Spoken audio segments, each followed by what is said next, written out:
Bonjour à tous et à toutes, bienvenue dans ce journal. Voici les titres. Raviver la flamme de la lecture chez les Béninois, c'est l'objectif de la caravane du livre. Elle va parcourir plusieurs villes du Bénin au programme des conférences et concours littéraires. Spero Weka, vous ne le connaissez peut-être pas, il est un peintre plasticien spécialisé dans la réalisation des portraits, surtout des anciens présidents du Bénin, que ce soit en couleur ou en blanc-noir. Le trio Apouké annonce son grand retour après plusieurs années de 17. Le groupe musical renaît de ses cendres et organise ce vendredi un cocktail de réconciliation à Cotonou.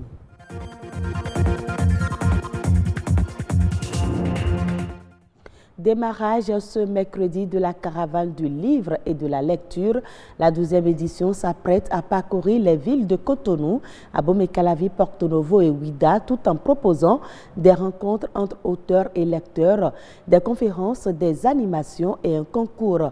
C'est une initiative de la librairie Notre-Dame et l'objectif est de raviver la flamme de la littérature béninoise qui peine aujourd'hui à trouver son public détourné par les nouvelles technologies.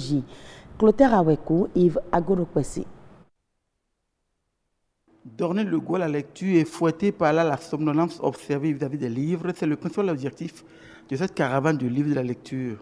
Le livre étant l'élément privilégié dans l'acquisition de savoir et de connaissances, cette marche littéraire offre pour la 12e édition l'occasion d'approcher des livres des lecteurs, de créer des synergies d'action autour du goût à la lecture entre écrivains, éditeurs, libraires, bibliothécaires, bouquinistes et brocanteurs. C'est également une foire de sensibilisation à l'endroit des enseignants, enseignants, parents, pour une incitation active à la lecture. L'idée est aussi d'aller plus vers le livre version papier que le livre numérique. Chaque fois, nous sentons toujours le besoin d'investir, d'amener les élèves toujours vers la lecture. Parce qu'on se rend compte que les gens ne lisent pas, mais avec les actions menées, on constate qu'il y a une bonne partie qui ont déjà pris le prix. Mais il ne faut pas baisser les bras, il faut toujours continuer. Donc nous continuons toujours la promotion de la littérature africaine et en particulier la littérature béninoise. En tant que libraire, nous avons tenu le volet et renforcé la littérature en allant vers les lecteurs. Parce que pour stimuler quelque chose, il faut que la personne voie. Donc c'est pour ça que nous nous déplaçons vers les livres, vers les lecteurs, dans les coins les plus reculés. Ce n'est pas seulement à Cotonou. Le goût à la lecture, on ne l'a pas encore à Cotonou à proprement dit. Mais nous ne baissons pas les bras, nous allons toujours vers eux pour promouvoir cette littérature. Pour le coût des livres, là, je fais un clin d'œil au pouvoir public parce qu'il est bien vrai, le livre est honoré de la TVA, mais les frais douaniers continuent de constituer un coup de massue sur la tête des libraires avec les frais annexes. Les villes de Cotonou, d'Abomey-Calavi, de Porto Novo, de Ouidah sont retenues pour accueillir cette caravane du livre de la lecture. Ce concert d'action de parole au profit des livres de la lecture vient en marge de la célébration de la journée de l'écrivain africain et dans la perspective du lancement du Grand Prix littéraire du Bénin, du Centre national du livre et de la Foire internationale du livre de Cotonou. Allons maintenant à la découverte de Spero Weka, un artiste peintre. À travers les peintures, l'homme conçoit et matérialise une œuvre en blanc-noir ou en couleur. Il immortalise surtout les différents présidents du Bénin. Reportage. Ces représentations artistiques retracent les portraits des présidents qu'a connus le Bénin de 1960 à nos jours. C'est l'œuvre du portraitiste, un profil relevant de la peinture d'art. La matérialisation de ces portraits fait appel à certaines composantes. Les étoffes destituent également les coupons pour quand même donner un peu des motifs sur une surface donnée. Plusieurs formes de peinture, à savoir les peintures à eau, les peintures à huile, un peu plus classiques, nous parlons des gouaches, de l'acrylique et beaucoup d'autres choses. À chaque projet, un style, un type de langage et un objectif donné. Le travail ici, c'est spécialement pour la mémoire du peuple béninois, c'est-à-dire la politique de 60 à aujourd'hui. Ça constitue une mémoire. Si la politique était telle que ça devait être, ces choses, normalement, on lâchait ça à l'artiste pour mettre ça au conservatoire. Ça va servir de galerie pour ceux qui viendront après nous. Qu'il soit en blanc, noir ou en couleur, le portrait a un coût. Si c'est les portraits, identité par exemple, c'est de 80 000 à 100 000 francs, 80 000 à 200 000 francs, et couleur. Maintenant, si c'est blanc, noir, de 120 000 francs à 300 000 francs. Si c'est une photo intégrale, ça varie de 380 à 1 million. L'inspiration n'a pas de prix. Acquérir ces portraits pour le compte de l'État ne ferait que renchérir l'histoire du Bénin. Après plusieurs années de séparation, le groupe Apouké se reconstitue pour une nouvelle aventure musicale. Le groupe garde sa même philosophie, promouvant les cultures et valeurs africaines. Mais le trio se propose cette fois-ci de respecter la sensibilité religieuse des membres du groupe. Pour leur première sortie, le trio Apouké organise le vendredi 9 novembre prochain à Azalaï Hotel un cocktail de réconciliation. En prélude à cet événement, Enoch Rompati a interrogé le porte-parole du groupe. Suivons plutôt. Miao Africa vio, mi va ne miawo miato, mi va ne miadra, mi abetogwe obenuodo. Le groupe c'est toujours Trio Apouké. C'est vrai que c'est Apouké avant, maintenant c'est Trio Apouké. Trio Apouké, mais on n'est pas seul, il n'y a pas que les chanteurs maintenant, il y a toute une bande derrière nous, il y a des réalisateurs, il y a des décorateurs, il y a des musiciens. Il y a l'orchestre qui est derrière qui s'appelle le Vodou Beat Gang.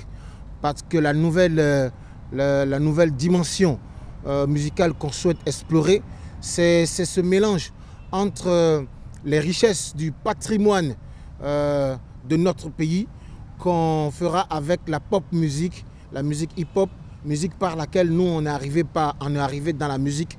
Voilà, donc on fait ce gros mélange. La particularité, c'est que ce mélange se jouera toujours en live. Quelque chose a changé forcément parce que nous avons grandi, nous avons mûri. Ce qui n'a pas changé, c'est la philosophie panafricaniste. C'est la philosophie qui met l'Afrique au centre de tout. Parce que nous sommes toujours conscients, nous restons conscients qu'aucun peuple ne peut s'épanouir en dehors de ses propres valeurs. Le culte de la sirène des eaux, c'était un culte type que nous avons utilisé pour passer le message de retourner à la maison. En effet, quand on disait aux gens de retourner à leurs valeurs, il fallait qu'on donne l'exemple. Donc le culte de la mère de l'eau, c'était le culte type, le culte qu'on avait là à utiliser pour servir d'exemple. En dehors de ça, chacun de nous a ses croyances et nous avons désormais décidé de ne plus partager nos croyances pour respecter la différence d'avec les gens, pour respecter la liberté que chacun a à pouvoir faire ses expériences, à pouvoir croire en ce qu'il veut. Nous avons décidé de ne pas diffuser nos croyances désormais, mais de rester scotchés sur les valeurs authentiques de notre pays. Apouké installe une nouvelle révolution pour amener tous les frères à la raison. Nous sommes les soldats de notre révolution. Retourne à la maison, retourne à la maison. Une nouvelle vision, une nouvelle façon. Du Bénin, la Banque maghrébine d'investissement et de commerce extérieur estime avoir injecté 20 millions de dollars en Mauritanie. Cette banque a été créée dans le but de renforcer l'intégration économique entre les 5 États de l'Union du Maghreb arabe que sont l'Algérie, la Libye, le Maroc, la Mauritanie et la Tunisie. Cet investissement a servi à financer de nombreux projets gouvernementaux dans le pays. En plus de financer des projets étatiques, la BMICE a également octroyé des lignes de crédit à des institutions bancaires privées. Sans avancer le chiffre sur les montants engagés, cette institution a précisé que les ressources injectées ont servi d'une part à financer des activités commerciales locales et d'autre part à renforcer le flux des échanges commerciaux au sein de la zone UMA. Le constructeur automobile japonais Nissan a signé le 6 novembre dernier un accord avec le gouvernement ghanéen pour l'implantation d'une usine d'assemblage dans ce pays d'Afrique de l'Ouest. Le directeur général de Nissan a également indiqué que son groupe entend faire du Ghana son centre de vente, considérant le pays comme la porte d'entrée de l'Afrique de l'Ouest. L'implantation industrielle de Nissan au Ghana avait été annoncée en septembre dernier. Elle intervient quelques semaines seulement après la signature d'accord avec le constructeur automobile allemand Volkswagen et le fabricant chinois de véhicules poids lourds Sinotruk International pour la construction d'usines dans ce pays d'Afrique de l'Ouest. Nissan, qui dispose déjà d'usines de montage en Afrique du Sud, au Nigeria et en Égypte, a annoncé ces derniers mois son intention d'implanter des nouveaux sites industriels en Tunisie, en Algérie et au Kenya. Eh bien voilà qui vient mettre un terme à ce journal. Merci de l'avoir suivi.